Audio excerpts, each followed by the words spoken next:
Bahasan terkait dengan jenazah Sutrimo yang telah diekshumasi hari ini untuk mengungkap penyebab kematiannya, serta mencari apakah ada unsur pidana dalam kematiannya. Langkah ini penting karena banyak kejanggalan dalam kematian Sutrimo yang diketahui bekerja di rumah ex-Jampitsus Febri Adriansyah. Banyak yang mempertanyakan apakah kematian berkaitan dengan kasus yang menimpa mantan juragannya Febri Adriansyah dalam kasus korupsi, sehingga sejauh mana ekshumasi bisa mengungkap penyebab kematian almarhum Sutrimo. Dan apakah ada keterkaitan kematian Sutrimo dengan tindak pidana lain? Kita akan membahas bersama Herku Tanto, Guru Besar dari Kedokteran Forensik dan Mediko Legal FKUI, serta Khoirul Anam, Komisioner dari Kompolnas. Prof. Tanto, Pak Anam, terima kasih sudah bergabung bersama kami di Kompas Sapa Indonesia Malam. Saya akan ke Prof. Tanto terlebih dahulu. Prof, kalau secara prosedural hal ini sudah dilakukan ekshumasi hari ini, bagaimana sebenarnya tahapan ekshumasi ini mulai dari pembongkaran hingga nantinya proses otopsi dengan menggunakan bahasa yang sederhana, Prof? Ya.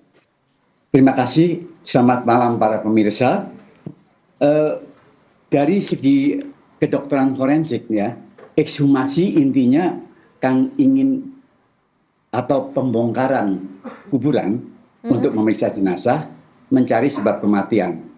Mula-mula kita identifikasi dahulu orang itu benar atau tidak. Setelah itu akan kemudian dilakukan pemeriksaan apakah ada luka-luka atau tidak, apakah ada penyakit-penyakitnya atau tidak, ada racunnya atau tidak. Tetapi itu semua tadi, itu mungkin ada keterbatasannya. Makin lama dia itu dimakamkan dalam kuburan, tentu makin sulit untuk diketahui. Itulah sekelumit secara awam. Yang makin sulit untuk diketahui faktor-faktor mana saja nih, Prof? Faktor-faktor pembusukan yang akan mencegah semuanya. Kalau boleh saya sampaikan itu adalah bahwa di dalam ekshumasi, ilmu kedokteran forensik dan mediko legal, boleh saya sampaikan, tidak hanya forensik ya, tapi forensik dan mediko legal, itu harus dilihat secara komprehensif agar masyarakat bisa melihat gambaran itu secara utuh dan tidak sepotong-sepotong. Jadi, yang dilakukan oleh ilmu kedokteran forensik dan mediko legal itu adalah yang pertama dari aspek mediko legalnya, kenapa kok dilakukan otopsi, itu terutama dimulai dari permintaan visum yang memuat apa arahnya kemana yang diminta oleh polisi tadi. Terus kedua, tim forensiknya itu tidak hanya harus objektif dan katakan independen saja, tetapi juga harus imparsial atau netral. Karena objektif belum tentu netral, dan kali ini itu memang unik, yaitu dilakukan oleh tim yang luas, tidak hanya Polri yang tidak biasa demikian. Kedepannya mungkin adalah demikian. Dan kemudian itu yang pertama, dan yang kedua adalah proses otopsinya itu sendiri. Dibuka dan seterusnya. Baik, silakan.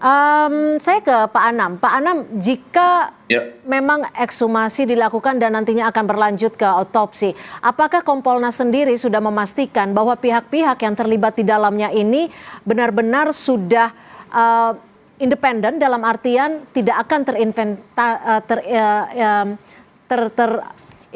ini? Apakah sudah dipastikan? Ya, yang pertama proses ini sudah penyidikan ya, makanya ada ekshumasi. Yang kedua, kami ini punya pengalaman, saya pribadi juga punya pengalaman panjang terhadap proses ekshumasi, dan kami sangat menghormati profesionalisme dari rekan-rekan kedokteran. Mereka punya kode etik sendiri, punya alat ukur sendiri dan sebagainya. Nah, saya dalam proses kayak begini saya percaya pada kerja-kerja rekan kedokteran. Itu yang pertama. Yang kedua, seperti yang diumumin oleh rekan-rekan Polda Metro dan tim kedokteran forensiknya, itu melibatkan banyak pihak, ada UI, ada UNER, dan organisasi profesi ya. Saya kira itu proses ini kepingin dilakukan secara akuntabel ya, sehingga semua orang bisa berharap banyak di kasus ini, karena memang kasus ini sebelumnya sudah banyak sakwa sangka dan sebagainya. Artinya Kompolnas sudah memastikan ya bahwa pihak-pihak yang terlibat ini tidak ada intervensi dan juga kedudukannya netral. Saya kira kami sejak awal sudah memastikan itu. Kami yang meminta untuk melakukan ekshumasi salah satunya. Ya. Yang kedua, karena berbagai pengalaman kami percaya pada rekan-rekan kedokteran. Mereka punya kode etik, punya standar kerja dan sebagainya. Dan ini tidak hanya melibatkan kedokteran kepolisian, tapi kedokteran di luar kepolisian. Dan itu saya kira semangat objektivitas, semangat transparansi, dan ayo kita dukung dan kita hormati hasil apapun nanti hasilnya. Pak Anam, kalau tadi Anda menyebut bahwa Kompolnas menjadi juga salah satu pihak yang meminta untuk dilakukan proses ekshumasi, apakah memang Kompolnas sejak awal sudah membaca bahwa ada kejanggalan dalam kematian Soetrimo?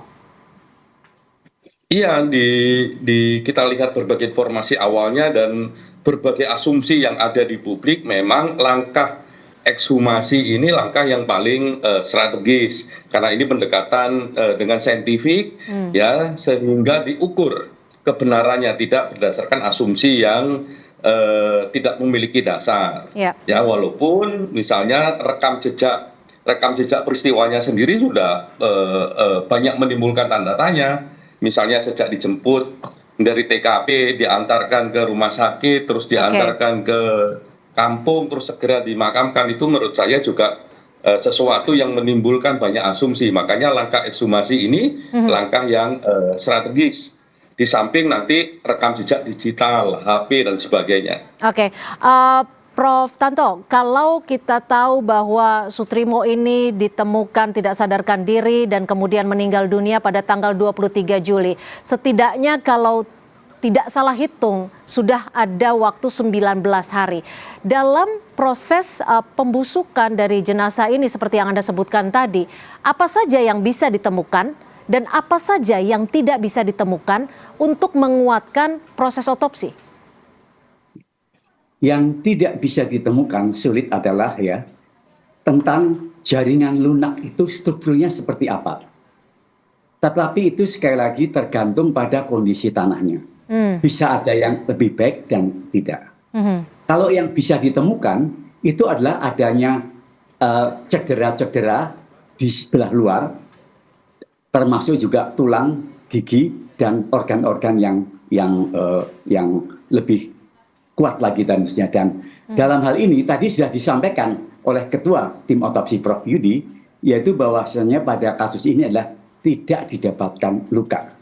Sehingga separuh kemungkinan itu sudah tersingkir dan tinggal ke sisi yang lainnya. Terima kasih.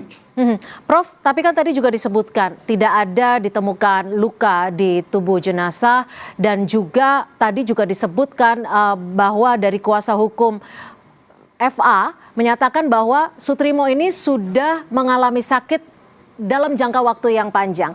Apakah dari hasil otopsi nantinya bisa diketahui benar-benar meninggal dunia karena penyakit yang lama diderita atau ada penyebab lainnya dan bagaimana cara membedakannya? Baik. Di dalam riwayat dari yang bersangkutan itu kita harus melihat dulu rekam medisnya apakah ada penyakit tertentu atau tidak. Sehingga kalau di dalam otopsi itu tadi itu masih ada kemungkinan kenapa kok hal ini terjadi. Ada yang mengatakan juga ada busa putih keluar dari saluran nafas. Busa putih itu tadi itu bisa disebabkan oleh sederet penyebab. Sebagian besarnya adalah penyakit-penyakit jantung dan paru. Apakah termasuk diabetes, Prof? Kalau untuk busa putih itu? Diabetes tidak secara langsung menyebabkan itu, akan tapi mungkin saja berpengaruh. Tapi yang paling penting adalah bahwasannya masih ada kemungkinan karena racun. Kemudian racun itu tadi kalau mau dikembangkan lebih lanjut lagi, kalau yang busa putih itu biasanya bukan cyanida, tetapi yang lain. Apa jadi, biasanya, lagi, Prof? Macam-macam. Itu termasuk organofosfat, yaitu pestisida, dan masih banyak lagi, yang lain lagi. Nitrogen oksida, dan seterusnya. Nah, yang penting, Mbak, ketika sudah tersingkir perlukaan, maka tinggal dua kemungkinan, yaitu adalah karena penyakit, atau karena keracunan. Kemudian yang dikembangkan harusnya adalah harus fair. Di situ letak imparsialitas dan netralitas tim dan semuanya tadi. Oke. Artinya tidak di framing ke satu tertentu saja, misalnya racun saja atau penyakit saja. Tidak demikian. Dua-duanya harus diselidiki secara fair dan berimbang. Prof, kalau kita berbicara soal temuan busa itu, apakah dari jenazah dengan usia kubur 19 hari ini masih bisa ditemukan sisa-sisa busa mungkin dari kerongkongan ataupun Tidak dari bisa. organ-organ lainnya? Tidak bisa. Tidak bisa. Artinya Tidak. kemungkinan untuk memastikan ada atau tidaknya keracunan sudah tertutup, Prof? Oh tidak.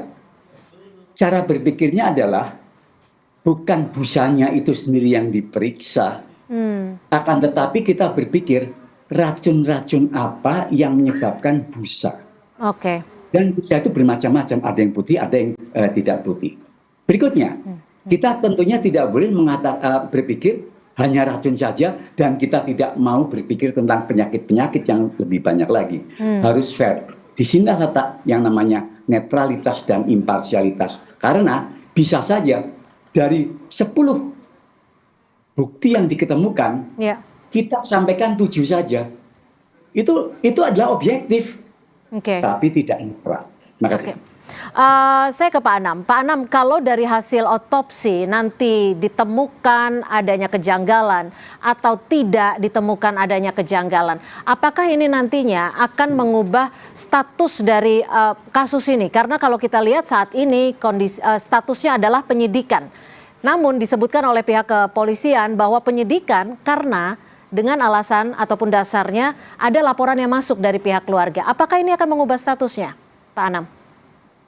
Ya, ini kan kerangkanya masih kerangka dugaan kuatnya adalah peristiwa pidana, makanya bisa dilakukan ekshumasi. Ya, saya kira dengan status penyidikan ini, itu kan memiliki ruang yang berbeda dengan penyelidikan. Ya. Penyidikan itu memiliki ruang daya paksa. Nah, oleh karenanya semua spektrum dalam kerangka peristiwa ini harus dibongkar. Ini sekarang sudah soal tubuh almarhum, ya. Apakah ada sesuatu yang lain dan sebagainya dalam tubuh almarhum. Ada juga sebenarnya barang almarhum, barang itu ya HP, rekam jejak digital, dan konteks kenapa ada peristiwa itu. Nah, itu kan rangkaian adalah rangkaian peristiwa pidana. Sampai saat ini dengan menaikkan status sebagai penyidikan, dugaan kuatnya ini peristiwa pidana. Tinggal ini kan kalau ekshumasi ini menentukan apakah almarhum ini meninggal karena sesuatu yang tidak kejahatan, misalnya peracunan, atau sesuatu yang wajar saja karena penyakit, misalnya begitu. Nah, itu mempertebal nanti bukti-bukti yang lain soal keterangan, soal rekam jejak digital dan sebagainya. Tapi artinya tidak akan kembali ke tahap yang lebih bawah dong, Pak Anam, tidak akan kembali ke penyelidikan dong, atau tetap berlanjut? Proses penyidikannya, ada atau tidaknya ditemukan kejanggalan? Tergantung apa yang bisa ditemukan, misalnya tidak hanya dalam tubuh jenazah ya, tapi misalnya dalam rekam jejak digital. Karena dalam rekam jejak digital juga ada sesuatu yang mengindikasikan bahwa peristiwa itu pidana, ya tetap jalan. Oke. Gitu. Oke. Ada korelasi terkait dengan Soetrimo dan juga Febri Adriansyah karena ada hubungan pekerjaan. Apakah nanti kelanjutannya FA yang sudah dijadikan tersangka ini akan bisa diperiksa terkait dengan kasus kematian dari Soetrimo, Pak Anam? Tapi dijawab usai jeda, tetap bersama kami di Sapa Indonesia Malam. Kita masih melanjutkan sesi dialog pada malam hari ini. Saya kembali ke Pak Anam. Pak Anam melanjutkan pertanyaan saya tadi. Apakah ada kemungkinan dari pihak penyidik akan memeriksa FA terkait dengan kematian Soetrimo ini, Pak Anam? Ya, siapapun bisa dimungkinkan untuk diperiksa baik sebagai saksi maupun status yang lain. Tergantung pada bukti yang dimiliki oleh para penyidik. Apa yang ditemukan, saksi, keterangannya apa dan sebagainya. Jadi di negeri ini yang namanya penegakan hukum, ya basisnya harus bukti, saksi dan sebagainya. Sehingga langkah-langkahnya nggak bisa ngelak. Apalagi ini soal penyidikan, ya. Penyidikan bisa punya upaya paksa loh. Termasuk juga bisa di-challenge di pra-peradilan. Nah, oleh karenanya saya kira Polda Metro Jaya akan berangkat dari temuan-temuan kesaksian maupun bukti yang ada. Nah, tapi kita ingatkan bahwa prosesnya harus transparan. Salah satunya soal rekam jejak digital. Ya. Ya, kalau rekam jejak digitalnya mengarah pada seseorang, siapapun itu ya bisa diperiksa, baik sebagai saksi maupun status yang lain. Oke, untuk sekedar memastikan, apakah dari Kompolnas ikut mengawasi soal baik itu telepon genggam dari Sutrimo, sudah diawasi apa saja jejak digitalnya? Kami mengawasi prosesnya sampai sejauh ini. Ya, terkait substansinya biarkan rekan-rekan Polda Metro yang menjelaskan. Kita hanya mengingatkan bahwa prosesnya harus transparan dan akuntabel, sehingga semua orang tidak memiliki asumsi terhadap kasus ini. Apapun yang terjadi, berangkatlah dari bukti dan saksi yang kuat, karena ini proses penegakan hukum. Gitu. Oke. Prof, kalau tadi sampel yang diambil itu ada toksikologi, DNA dan juga jaringan, Prof. Biasanya hal-hal ini apa yang bisa didapatkan dari toksikologi, DNA dan juga jaringan? Ya, dari toksikologi bisa kita identifikasi kira-kira jenis racun apa yang didapatkan. Namun demikian harus hati-hati seperti dengan halnya kasus Jessica. Diketemukannya di mana dulu?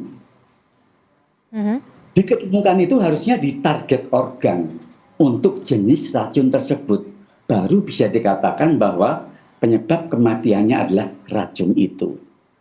Yang kedua, dari jaringan-jaringan dan DNA, itu akan kita bisa lari ke arah bagaimana penyakit-penyakit apa yang memungkinkan terjadinya hal ini tadi, ditambah dengan berbagai macam data yang ada.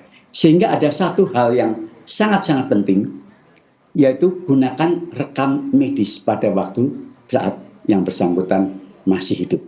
Dan kedua-duanya harus diberikan bobot yang seimbang. Oke, Prof, ini bahasa awam ya, apakah DNA dan jaringan itu sama atau berbeda? Berbeda sekali, berbeda. Lalu untuk jaringan apa yang bisa ditemukan? Kalau pemeriksaan jaringan itu adalah dengan menggunakan histopatologi, mikroskop.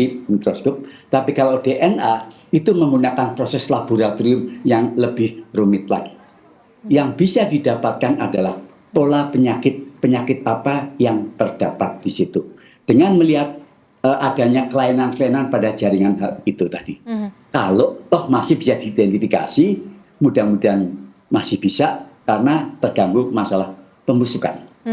Prof, ini kan keluarga menyebut bahwa almarhum memiliki penyakit bawaan diabetes, tapi memang tidak ada rekam jejaknya, pendataannya karena memang jauh dari keluarga. Apakah ini bisa didapatkan dari faktor lain ketika tidak ada rekam jejak medisnya? Begini, ketika tidak ada rekam medisnya dan seterusnya, tentunya hal itu akan sangat sulit. Namun demikian harus dibuktikan bahwa dari pihak penyidik telah melakukan itu dengan standar yang terbaik. Betul-betul nggak ada atau bagaimana seterusnya. Dan itu harus dibuktikan ketidakadaan tadi. Siapa tahu masih ada. Dan banyak saksi-saksi tidak hanya dengan rekam medis saja. Setelah itu nanti walaupun ini akan sangat sulit, diskusi selanjutnya nanti kita masih memiliki harapan peluang satu metode lain lagi. Apa itu, Prof? Apa itu, Prof? Metode ini adalah namanya adalah metode forensik epidemiologi. Ini yang dilakukan apabila kasus-kasus itu betul-betul kompleks. Jadi cara untuk menentukan sebuah kematian itu ada dua metode utama. Pertama metode probabilistik, yang kedua adalah non-probabilistik. Kalau metode yang probabilistik itu adalah dengan menggunakan forensik epidemiologi, yang non-probabilistik itu adalah seperti dengan otopsi. Kita gunakan non-probabilistik dahulu. Tetapi ketika non-probabilistik tadi menemukan keterbatasannya, berarti tidak ada harapan. Kasus ini harus memberikan pencerahan bagi penegak hukum, khususnya bagi hakim, bahwa hakim memiliki pegangan-pegangan agar dapat terbentuk keyakinan hakim. Hmm. Itulah kira-kira bantuan dari forensik epidemiologi dalam hal nanti yang metode non probabilistik yang otopsi tadi menemui jalan buntu. Tapi kita harapkan itu akan berhasil. Pak Anam, apakah memungkinkan metode epidemiologi ini akan dilakukan ketika proses Forensik awal ini? Ya. Koreksi. Gimana, Prof? Metodenya model forensik epidemiologi itu apa namanya sudah dikembangkan, mulai dikembangkan di Indonesia dan saat ini kebetulan kami sendiri 5 kali memberikan keterangan di depan pengadilan dengan menggunakan metode forensik epidemiologi ini. Oke, bagaimana Pak Anam? Apakah ini memungkinkan? Profesor sudah bilang pernah menyampaikan keterangan di muka pengadilan dan diterima ya, sebagai satu keterangan ahli. Nah, saya kira bisa sangat dimungkinkan. Yang paling penting begini, karena ini pendekatannya saintifik, apapun metodologinya, ya monggo teman-teman yang memang bergerak di itu bisa menjelaskan kebutuhannya apa, objektivitasnya bagaimana, pendekatan ilmiahnya bagaimana. Nah itu menurut saya, yaitu rekan-rekan yang memiliki keahlian di situ punya kebebasan itu. Ya kebebasan akademiknya untuk mengembangkan semuanya, dan kami yakin rekan-rekan kedokteran itu kan diikat oleh satu kode etik, dan kami menghormati kode etik itu. Oke, Pak Anam, kalau tadi Anda juga menyebutkan ini berdasarkan scientific crime investigation. Nanti parameternya akan seperti apa? Dan pengawasan dari Kompolnas sendiri terkait scientific crime investigation ini bagaimana, Pak? Ya, dalam berbagai kasus yang lain memang kami minta keterangan. Ini kok bisa disimpulkan begini, apa buktinya, apa logikanya, bagaimana mekanisme kerjanya dan sebagainya, menggunakan alat apa dan sebagainya begitu. Ya karena kami ini kan bukan orang yang di profesi itu, ya ngeceknya prosedurnya, alatnya dan sebagainya sehingga hasilnya bisa objektif dan tidak itu diukur di sana. Dan kami percaya karena minimal saya ya beberapa kali saya bekerja sama dengan rekan-rekan kedokteran forensik dengan berbagai pendekatannya ya kami menghormati itu. Ya bahkan ada beberapa pengalaman misalnya ekshumasi itu dilakukan lebih dari 1 bulan, ada bahkan yang mau mendekati 6 bulan. Ya itu masih bisa dilakukan ya, memang betul katanya Prof bahwa itu juga tergantung kontur tanah yang akan mempengaruhi proses pembusukan. Gitu. Baik, satu selagi singkat saja, Prof, berapa lama dan paling cepat dan paling lama proses ekshumasi ini selesai? Singkat saja.